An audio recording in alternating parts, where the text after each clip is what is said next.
Olá, só todos com a paz do Senhor, amém? Então, hoje eu estava aqui meditando a palavra do Senhor, né? Em Lucas capítulo 7, versículo 11, que fala do filho da viúva de Naim, né? Acredito eu que muitas pessoas já ouviram falar da história do filho de Naim, ou da história do filho da viúva de Naim, né? E diz assim: e aconteceu pouco depois, e ele a cidade chamada Naim, e com ele ia muitos dos seus discípulos, e uma grande multidão. E quando chegou perto da porta da cidade, eis que se levantaram um defunto, filho único de sua mãe, que era viúva. E com ela ia uma grande multidão da cidade. E vendo-a, o Senhor moveu-se de íntima compaixão por ela e disse-lhe: não chores. E chegando-se, tocou o esquife, e os que o levavam pararam. E disse: jovem, eu te digo, levanta-te.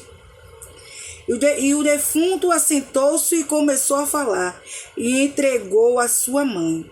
E de todos os se apoderou o temor, e glorificavam a Deus, dizendo: um grande profeta se levantou entre nós, e Deus visitou o seu povo. E correu dele esta fama por toda a Judéia e por toda a terra circunvizinhança. Glorificado e exaltado seja o nome do Senhor, que vive e reina para todo sempre.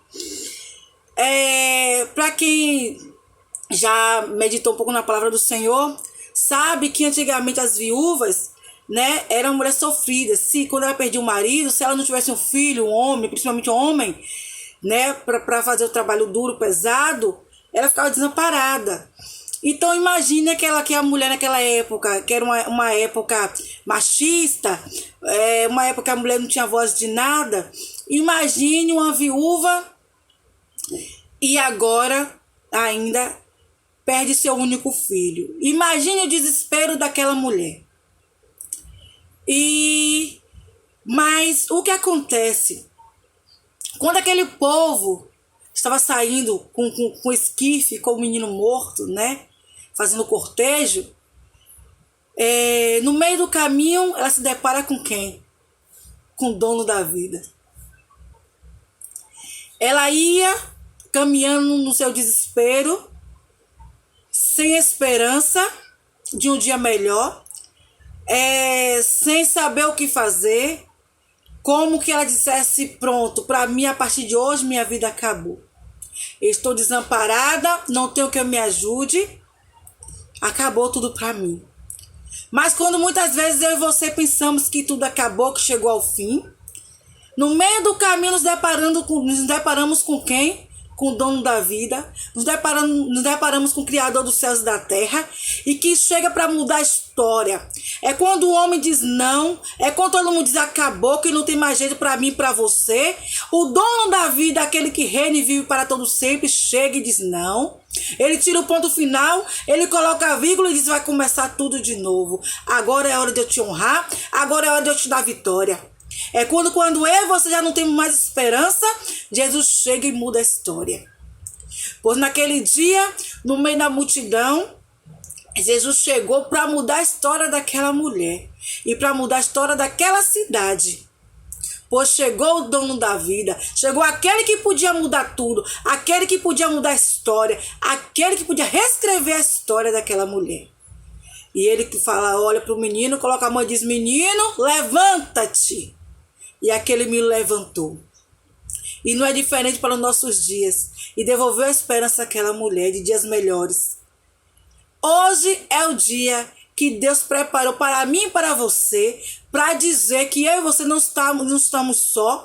E hoje ele chega para mudar a nossa história. Só o fato de eu e você termos hoje acordado já é o motivo de nós agradecermos. Olha, respirar fundo, sabe? Respirar o fôlego de vida que Deus nos deu e recomeçar.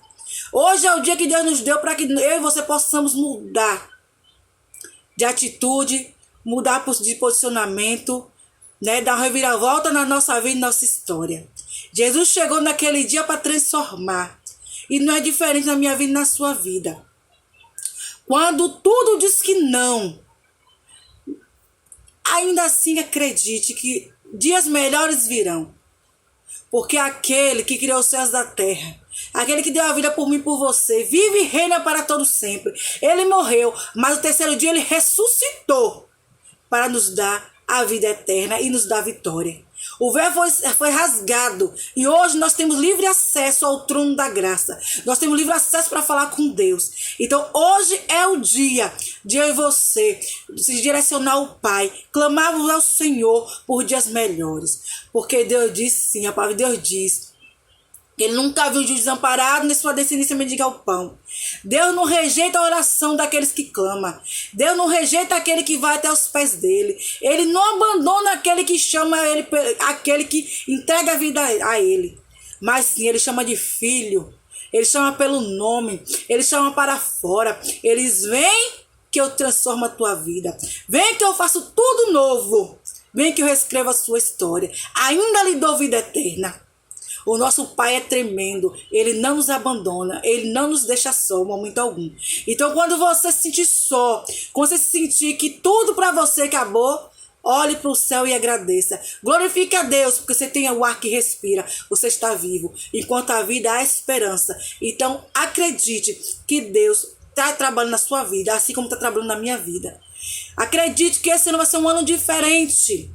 Mude seus pensamentos, renove seus pensamentos, como diz a palavra do Senhor. Renovai a vossa mente.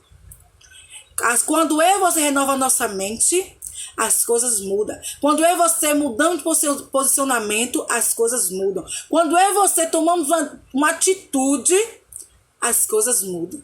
Então que este ano possa ser diferente para nós, que nós possamos focar em Cristo, que nós possamos dedicar mais à palavra do Senhor, que nós possamos amar mais o próximo, que nós possamos fazer coisas diferentes que nós não fizemos no ano que passou. Não se prenda a pessoas, não vise pessoas, vise a Cristo. Olhe para o alto, o autor consumador da nossa fé, porque Cristo sim é perfeito e não falha. Ele sim nos amou primeiro e Ele sim é fiel. Ele não nos trai, Ele não nos pisa, Ele nos ama. Cristo sim é digno de ser glorificado e exaltado. Ele é digno de ser adorado como seu Salvador. Ele é digno sim de a gente olhar e se inspirar, porque Ele é perfeito e eu e você somos falhos, né? Mas que nós possamos olhar para Cristo, se espelhar e pensar o que é que Cristo faria para mudar a história. O que é que Cristo faria de diferente? O que é que eu posso fazer? O que é que Cristo faria que eu posso fazer nessa terra para viver melhor? Viu? Creia, a Bíblia diz, no mundo tereis aflições, mas tem de bom ânimo, porque Cristo, Ele venceu o mundo, Ele venceu a morte. E veio lhe trazer vida e vida eterna para mim e para você. Fique com essa palavra. Se alegre no Senhor. Jesus é nossa esperança. Viu? É nele que nós podemos buscar refúgio. Nós somos com a menina dos olhos de Deus. E ai daquele que mexer com a menina dos olhos de Deus. Nós somos príncipes, princesas, rainhas e sacerdotes do Senhor. E ai daquele que se ousar a tocar naquele que Deus chamou, naquele que Deus escolheu. Ai daquele que vai tocar em você e em mim, que Deus tem guardado, Deus tem livrado, tem protegido. Pois nós estamos no esconderijo do Altíssimo, à sombra do Onipotente, descansando nos braços do Senhor, porque Ele tem cuidado de nós. Fica na paz aí, fica com essa palavra em nome de Jesus. Que hoje vai ser um dia de vitória, um dia de excelência e uma semana extraordinária para mim e para você, em nome de Jesus. Amém?